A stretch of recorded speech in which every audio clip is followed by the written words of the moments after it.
संग लाखों का आपके जानने में भी आपके गया था। तो ये जो फ्रॉड है इससे कैसे बचें? करोड़ों रुपए का यहाँ से पैसा बाहर, ये फ्रॉड, तो उसके एप्लीकेशन फॉर्म पे ही और उसके ऊपर क्रिमिनल केस बना देते हैं। जिसको वो बड़ा महान आदमी है, उसने ईंटें भेजी। बहुत बच के रहना चाहिए। देखिए, इंपोर्ट एक्सपोर्ट का बहुत गलत बात है और जो काम सरकार को करना चाहिए वो आज 100 टन देंगे या 1000 टन देंगे और उसका रेट बहुत कम करके देगा। हेलो डॉक्टर सर, जो एडवांस पेमेंट वाला फ्रॉड है जो बहुत ज़्यादा सुना जाता है, एडवांस पेमेंट हो कर दिया, फ्रॉड हो गया हमारे संग लाखों का। आपके जानने में भी आपके एक दोस्त थे, उनका 35 लाख का फ्रॉड हो गया था। तो ये जो फ्रॉड है इससे कैसे बचें और ये कैसे होता है, आप थोड़ा सा एक्सप्लेन करेंगे इसके ऊपर?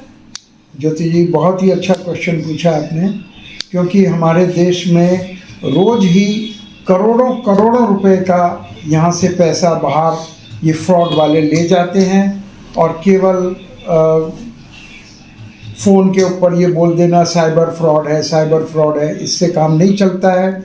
जो हमारी एजेंसीज हैं जो पैसा भेजती हैं, जो बैंक पैसा भेजता है, तो बैंक की जिम्मेवारी है कि उस भोले भाले इंपोर्टर या एक्सपोर्टर को आगाह करे कि उसने चेक कर लिया है या नहीं। और चेक करने के तरीके बैंक के पास होते हैं पर वो यूज़ नहीं करना चाहते हैं। गवर्नमेंट की कोई गाइडलाइन इस पर नहीं है। ये बड़े अफसोस की बात है। तो मैं ये कहूँगा, ये आखिर फ्रॉड क्या है? ये विदेशी लोग क्या करते हैं, जो बिजनेस प्लेटफॉर्म है वो उनकी कोई जिम्मेवारी नहीं होती है। उसको हम देखकर कि उसमें कोई आदमी हमसे कुछ खरीदना चाह रहा है या बेचना चाह रहा है तो हम वो उसके साथ इन्वॉल्व हो जाते हैं। अगर वो कोई चीज़ खरीदना चाह रहा है तो वो इसकी एग्जॉर्बिटेंट प्राइस देगा और एक ऐसा तरीका ईजाद करेगा कि आपको इतना पैसा, जबकि वो खरीदना चाह रहा है फिर भी वो हमसे एडवांस ले लेगा। ऐसे तरीके निकले हुए हैं फ्रॉड करने के।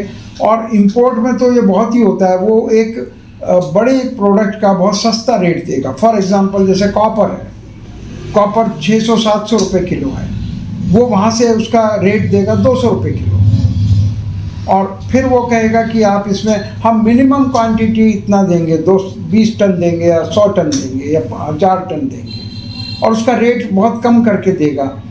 फिर वो कहेगा हमें सिर्फ 5% चाहिए। तो यहाँ का आदमी बड़ा खुश हो जाएगा, इतना सस्ता केवल 5% में। जैसे यहाँ की सरकार कई बार उसके 100 फ्लैट निकले हुए हैं, उसमें वो लॉटरी निकाल देती है तो उसके एप्लीकेशन फॉर्म पे ही अरबों रुपया इकट्ठा हो जाता है। ये सरकारी फ्रॉड होता है। लेकिन इसी तरह से विदेशी लोग भी फ्रॉड करते हैं कि वो एक चीज़ का बहुत कम रेट दे देते हैं और वो व्यक्ति जिसने इंपोर्ट के लिए जो साइट तक पहुंच गया, उस आदमी तक पहुंच गया, तो वो उसको किसी को अपने दोस्तों से भी नहीं पूछता है कि इतना सस्ता मैं ले रहा हूँ, मैं किसी से जानकारी भी ना लूँ, और वो पूरी फॉर्मेलिटी करके वो पैसा उसको भेज देता है। और भेजने के बाद वो पैसा आता नहीं है, वो उनसे दोबारा मंगाना चाहते हैं पैसा। ऐसे कई बार करके मंगाते हैं और फिर अंत में जब पैसा नहीं आता है तो गवर्नमेंट ऑफ इंडिया की जो एजेंसीज हैं, रिजर्व बैंक ऑफ इंडिया की जो एजेंसीज हैं, वो उस आदमी के पीछे पड़ जाती हैं कि तुमने वो पैसा बाहर गलत भेजा, जानबूझकर भेजा, और उसके ऊपर क्रिमिनल केस बना देते हैं, जिसको फैरा और फैमा बोलते हैं। यानी एक आदमी जो बेचारा, ये काम सरकार का है लोगों को आगाह करने का कि इंपोर्ट या एक्सपोर्ट करने वाले जो भोले भाले लोग हैं उनको आगाह करे। बैंक की जिम्मेवारी हो कि वो उसको पता करे कि जिसको पैसा जा रहा है वो जेन्युइन जगह है कि नहीं। लेकिन उससे बच के, लेकिन जो आम आदमी है वो तो मुसीबत में पड़ ही जाता है। तो मैं यही कहूँगा, स्टार्टअप इंडिया प्लेटफॉर्म जो है वो ऐसे जो नए बिजनेस करना चाहते हैं, इंपोर्ट या एक्सपोर्ट करना चाहते हैं, उनकी हेल्प करता है। तो कोई भी ऐसा काम करने से पहले, बाहर पैसा भेजने से पहले, आप अगर स्टार्टअप इंडिया की वीडियो देख रहे हैं तो उनसे मिलिए, बात करिए। फ्री सर्विस है कि आप उनसे बात करिए और वो आपको बताएंगे कि कैसे चेक करना है कि आपको एडवांस नहीं भेजना है। और हमारे साथ, हमारे लोगों के साथ ऐसा कई बार फ्रॉड हुआ है। आप हमारे पास उनकी वीडियोस हैं कि उन्होंने पैसा भेजा और वापसी में ईंटें आ गई। उन्होंने भेजा कॉपर के लिए, एल्युमिनियम के लिए, और वहाँ से पत्थर और ईंटें आई कंटेनर के अंदर। तो मैं तो कहता हूँ वो बड़ा महान आदमी है, उसने ईंटें भेजी, उसको तो ईंटें भी भेजने की ज़रूरत नहीं थी, वो पैसा रख ही लेता तो भी काफ़ी था।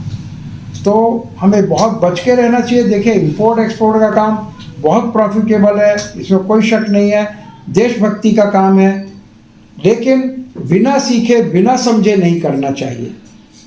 सरकार इसमें अपने हाथ ऊपर कर देती है, आपने भेजा आप मंगाओ, लेकिन बहुत गलत बात है। और जो काम सरकार को करना चाहिए वो आज ये स्टार्टअप इंडिया कर रही है, जितना भी कर सकती है, जितना भी उसकी रीच है।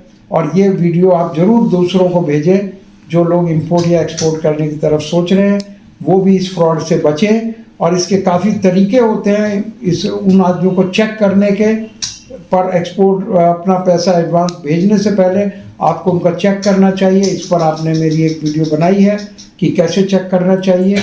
तो मैं यही कहूँगा कि बिल्कुल नहीं एडवांस भेजना चाहिए, बिना चेक किए नहीं भेजना चाहिए। Thank you Jyoti.